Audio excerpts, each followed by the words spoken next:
감사합니다. 할렐루야. 오늘 부흥회라고 했으니까 제가 좀 부흥회를 좀 한번 해봤으면 좋겠어요.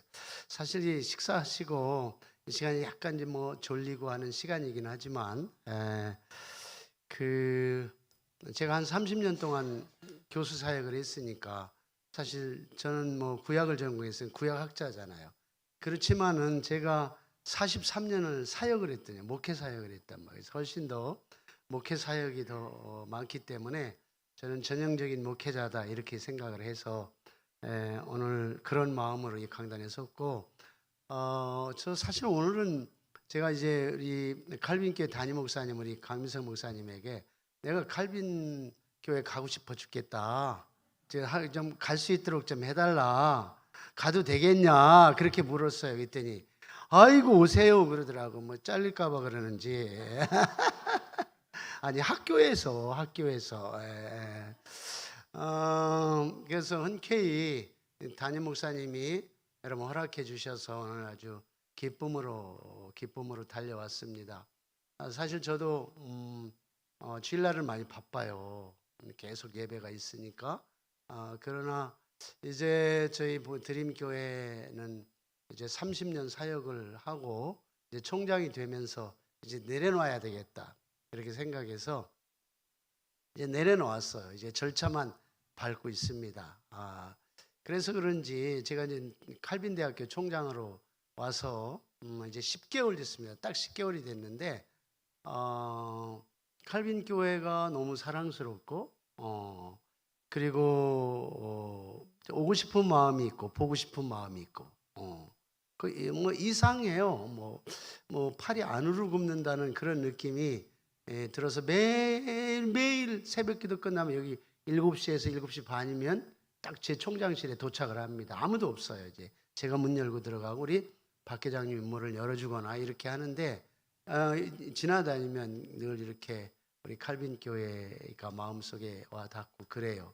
그리고 또 한 가지는 꼭 여러분들에게 고맙다, 감사하다고 말씀을 드리고 싶은 것은 여러분들이 기도를 많이 해주신다 이런 생각이 들어요. 오늘 이장로님께서도 이렇게 간절하게 예배 시간에 대표 기도할 때 기도해 주셨는데 칼빈 교회에서 칼빈 대학교를 위해서 참 기도를 많이 해주시는구나 이런 생각이 들었어요. 이제 제가 꿈이 있어요. 제가 꿈이 있는데 제 꿈은 하나님 저에게 많은 부분에 축복을 해주셨어요.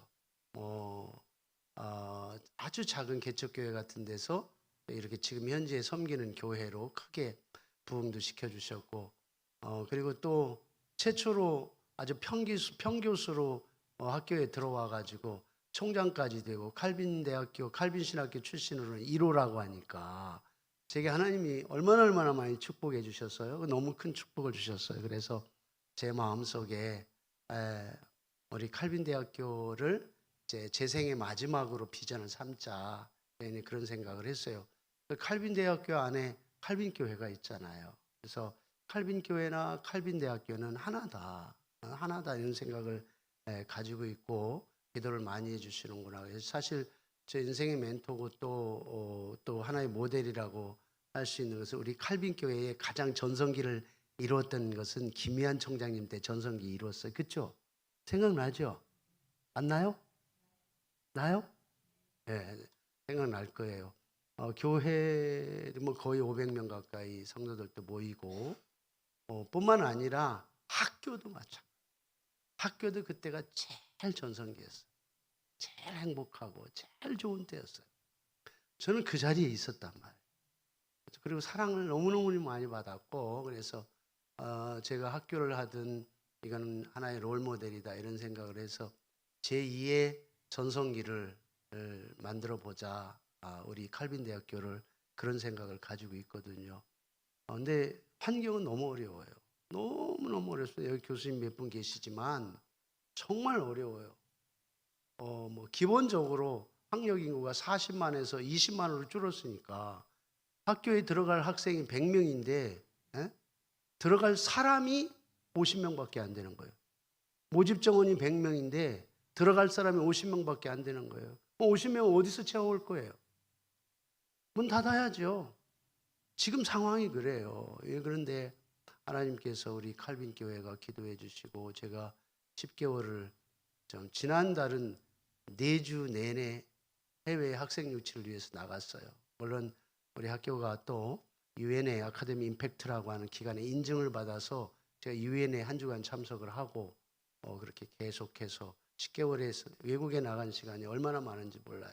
거의 학생들 유치하기 위해서. 그런데 다행히 지금 통계적으로 1,150명이 넘었습니다. 실제적인 통계가 외국 학생 모집이. 이거 기적이에요, 기적. 그래서 누군가가 어디서는 기도하고 있구나. 누군가가 어디서 이렇게 하나님의 은혜와 기적을 경험할 수 있도록 도와주시고 있구나. 이 생각을 했어요. 근데 제가 칼빈 교회에 오면서 칼빈 교회가 기도 안 할 거야 이런 생각 했겠어요? 칼빈 교회가 기도도 안 하고 이랬겠냐고요? 아니죠. 칼빈 교회나 칼빈 대학교는 한 몸인데 얼마나 기도하시겠나. 더군다나 보면은 신앙이 아주 그냥 녹익으신 분들이 여기 앉아 계시잖아요. 네. 그래서 한간에는 칼빈 교회 그 평균 연령이 60대, 70대래나. 그런데 저는 영적인 스피리추얼 영적인 나이는 청년이다. 할렐루야. 저는 영적인 나이는 왜 기도하고 기도를 진하게 기도할 수 있고 믿음에 흔들림이 없고 그리고 자리를 지키고 또 학교를 위해서 또 교회를 위해서 또 자녀들을 위해서 본인들의 신앙을 위해서 열심히 기도하시는 분들이니까 신앙이 녹익어서 자리를 지키고 하나님의 영광을 위해서는 기꺼이 내 삶을 드리겠다. 이런 마음을 갖고 기도하시는 분이 바로 우리 칼빈 교회라고 믿습니다. 할렐루야. 오늘 이 시편 23편 한 절 읽었어요. 이 시편 23편은 제가 담임 목사 29년 전에 현대교회 담임 목사 처음 부임해서 첫 설교 6부작으로 한 것이 시편 23편이었어요. 처음 아주 초년생 39살 때 제가 담임 목사로 부임해서 갔는데 그때 처음 그 열정을 가지고 이 시편 23편을 6부작으로 나눠서 설교한 적이 기억이 납니다. 담임 목사의 시작이 이 설교를 통해서 시작이 됐어요. 그때 많은 상처받고 힘든 교회에서 위로받고 그리고 치유받고 그 교회가 살아 역사에서 엄청난 교회로 부흥하고 성장하고 교회를 일궈내고 기적적인 교회를 만들어냈다고 저는 그렇게 믿고 있습니다. 여호와는 나의 목자시니 내가 부족함이 없습니다. 여호와는 나의 목자시니 내가 부족함이 없습니다. 정말 이 말씀은 핵심 중에 핵심이고 암송에도 가장 많이 암송하는 말씀이고 교회에 조금만 다녀도 그저 몇 번은 들어본 말씀. 정말 노래로 부르기도 하고 암송에서 부르기도 하고. 여러분 어떤 사건이라고 하는 것은 상황이 있어요. 제가 칼빈대학교 총장이 아니었으면 여기 왔겠어요? 칼빈대학교 총장이라는 사건이 일어났기 때문에 칼빈교회를 사랑하게 되고 칼빈교회에 와서 설교를 하게 되잖아요. 어떤 사건은 상황이 만들어내는 거예요. 그러면은 오늘 다윗이 이런 고백을 하고 있어요. 여호와는 나의 목자신데 부족함이 없습니다. 그랬어요. 만약에 다윗이 부족함이 없는데 하나님은 내 인생에 부족함이 없습니다. 이런 고백 성경에 쓰겠냐고요? 안 쓰죠. 내 상황이 부족한 게 하나도 없는데 하나님 부족함이 없습니다라고 쓸 리가 없잖아요. 이 말은 뭐냐면 다윗이 엄청나게 부족하고 엄청나게 연약하고 엄청난 궁지에 몰리고 어려운 상황에 있어서 정말 멸망 직전에 있고 죽음 직전에 있는데 그런 상황 속에서도 하나님 때문에 나는 부족함이 없습니다. 이런 할렐루야. 그런 거예요. 정말 힘든 경험을 했단 말이에요. 지옥의 음침한 사망의 골짜기를 걷기도 하고 사방에 우겨싸임을 당하기도 하고, 그러면서 다윗은 내가 죽게 생겼구나, 죽음의 직전에 갔던 그런 상황 속에서도 하나님이 나를 부족함이 없도록 이끌어 주셨구나. 정말 부족함이 없는 사람이기 때문에, 정말 의로운 사람이기 때문에 하나님이 너는 내 마음에 합한 자여, 이거 아무 의미 없어요. 진짜 형편없는 사람이고 진짜 어려운 상황에 있고 그래서 사람이 거들떠보지도 않을 만한 그런 위치에 있는데 하나님께서 다 끌어안으면서 내 마음에 합한 자야 너는, 이렇게 말씀하시죠. 다윗이 아시잖아요. 왕이 돼가지고 거만 떨다가 그냥 장군, 자기 수하에 있는 장군 최전방에 나가서 죽게 하고, 그게 사람이에요? 그게 왕이에요? 여기 뭐 장군 출신도 많이 계시지만 그런데다가 말이야 그 안에 바세바를 강간하고 이게 왕이냐고요. 솔직히 말하면 이거는 하나님께서 다윗을 왕으로 세웠어요. 대리 통치권자로 세웠단 말이에요. 본래 이스라엘은 신정국가나 다름이 없어요.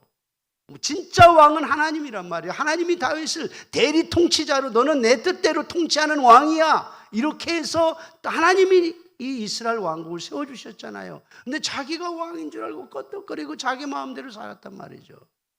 그러다가 말이에요 이상한 여인에 그냥 눈이 확 돌아가가지고 겁탈하고 강간하고 그거 숨기려고 자기 사랑하는 장군을 죽이고, 이게 뭐예요? 이게 말이 됩니까? 그것뿐만 아니에요. 사실은 여러 가지 어려운 상황이 있었다고 볼 수 있습니다. 그런 상황에 다윗이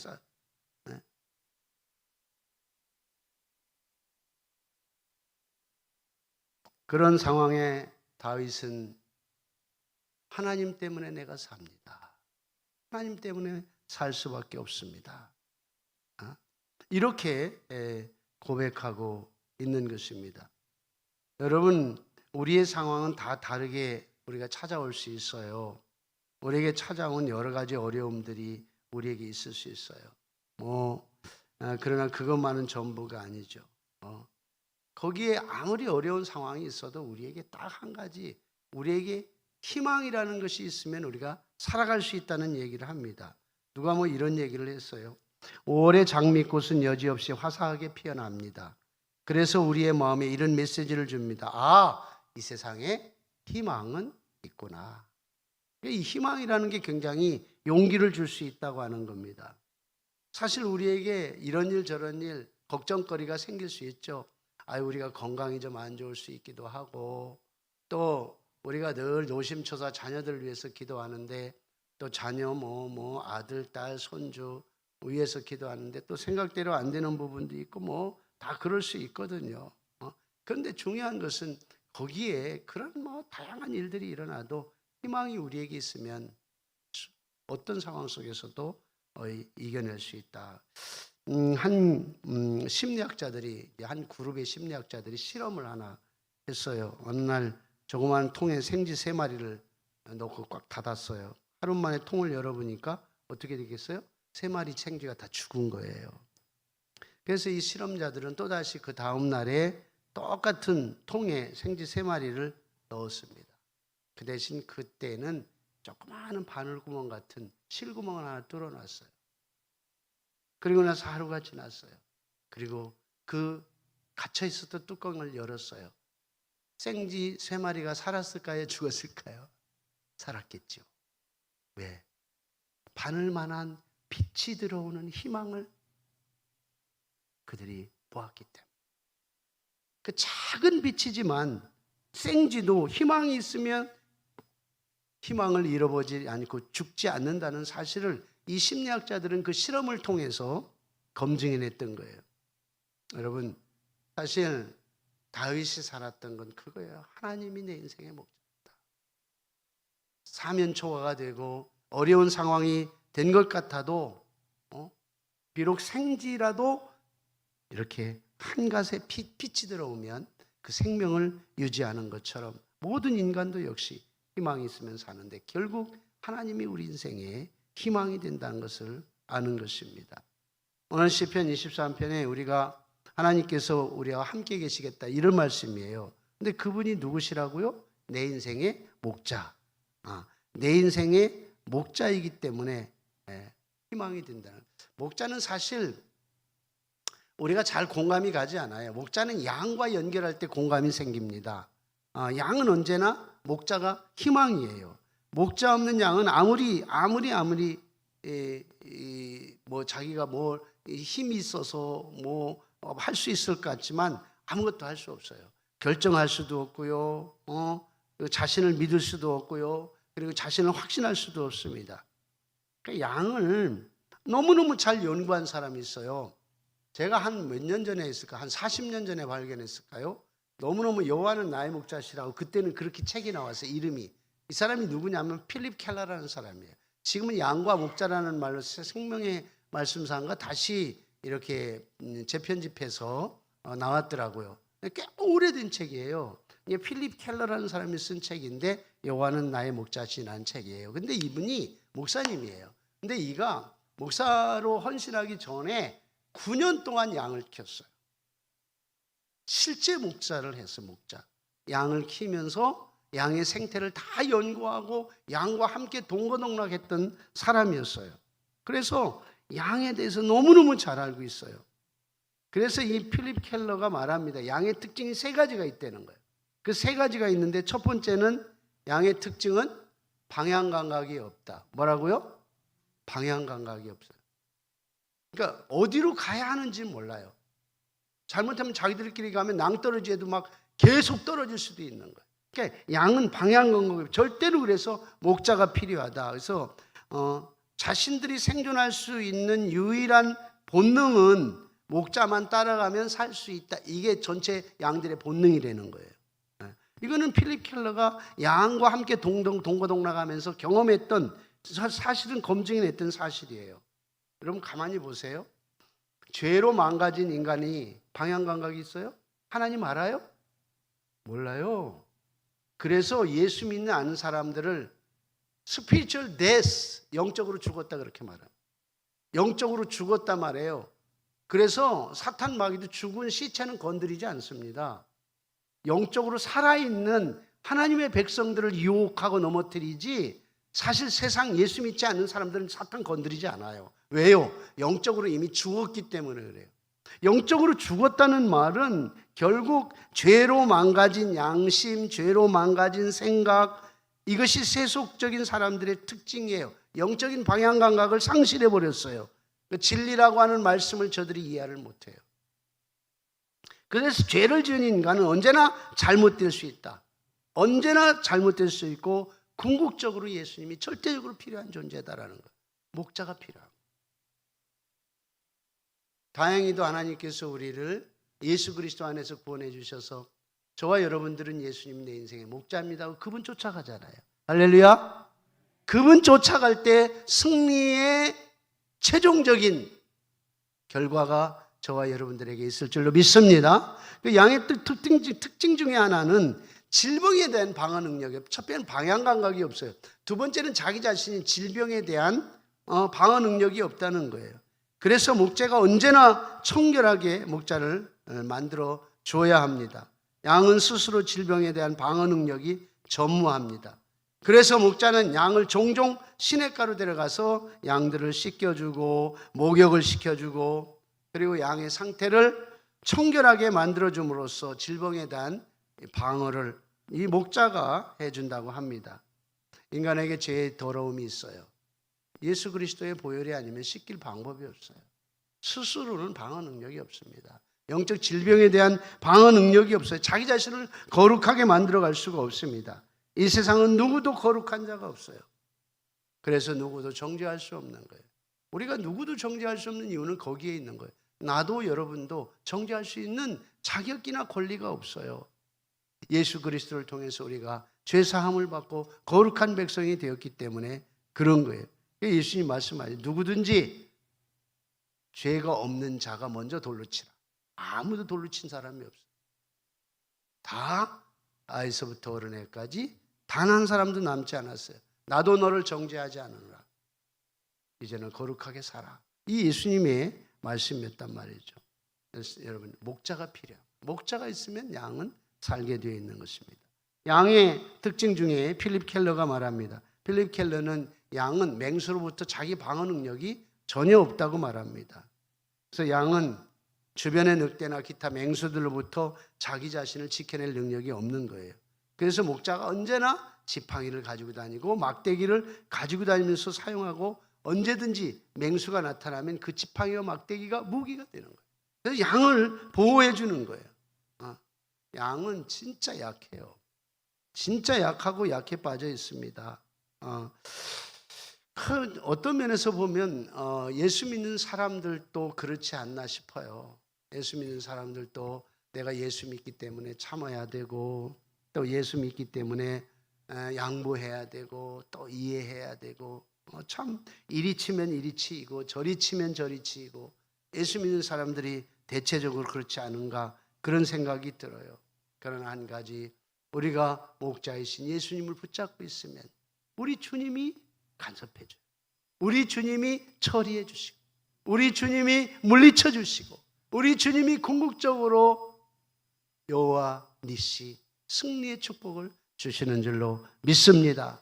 세상에 어떤 마귀 권세가 달려와도 우리 주님이 방어해 주시고 우리 주님이 막아 주시면 우리가 승리할 수 있어요. 여러분, 그래서 언제나 우리 주님을 내 인생의 목자로 삼고 살아가는 것이 우리가 살아가는 데 있어서 생존의 최고의 지름길이다, 비결이다, 저는 그렇게 믿습니다. 오늘 시편 23편 1절에 아주 간단하게 여호와는 나의 목자시니 내가 부족함이 없습니다라고 말씀을 했어요. 그 속에 담겨져 있는 내용들은 참 주옥 같은 의미가 담겨져 있죠. 그래서 그냥 딱 한 번, 주님은 내 인생의 목자이기 때문에 한 번 부족함이 없다, 이렇게 느낄 수 있는 것이 아니라, 그 여호와는 나의 목자시니 내가 부족함이 없습니다라고 쓰여진 자체는 사실은 그것은 계속적, 이제까지도 그래왔지만은 앞으로도 계속 여호와는 내 인생의 목자입니다, 그래서 내가 부족함이 없을 겁니다, 이런 어떤 문법으로 쓰여진 거예요. 이런 시제로 쓰여졌단 말이죠.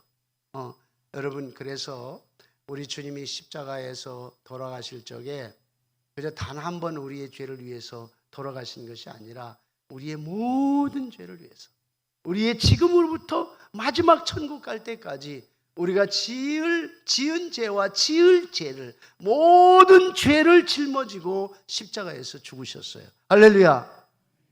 그렇다고 그래서 우리가 일부러 죄 지면 안 돼요.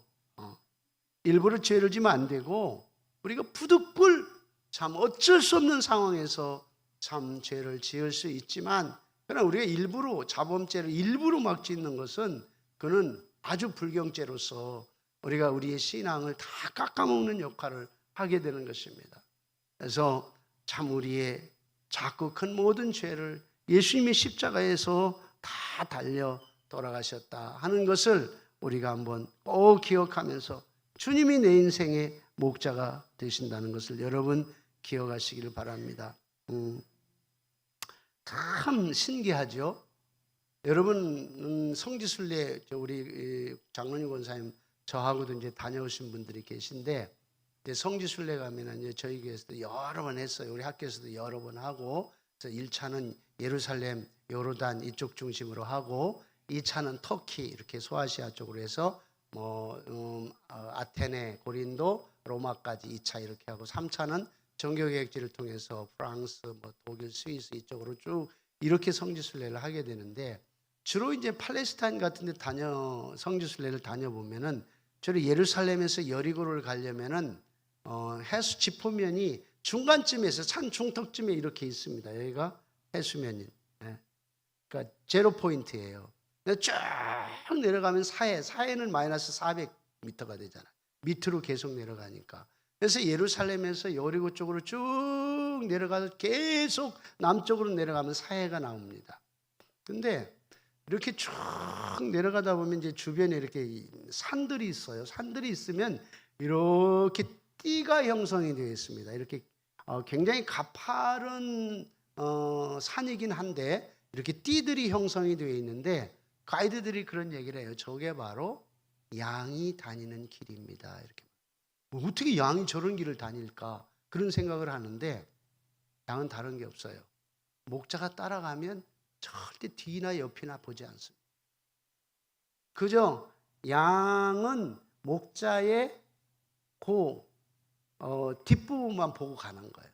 그래서 그 뒤에 있는 양은 다시 앞에 있는 양의 엉덩이 보고 가고, 그래서 계속 따라가면 수백 마리가 이렇게 가는 경우도 있고, 또 양들이 그냥 떼로 몰려 갖고 다녀서 뭐 500마리, 1000마리 뭐 이렇게 몇천 마리씩 목자들이 몰고 다니는데, 이런 경우가 있다고 그래요.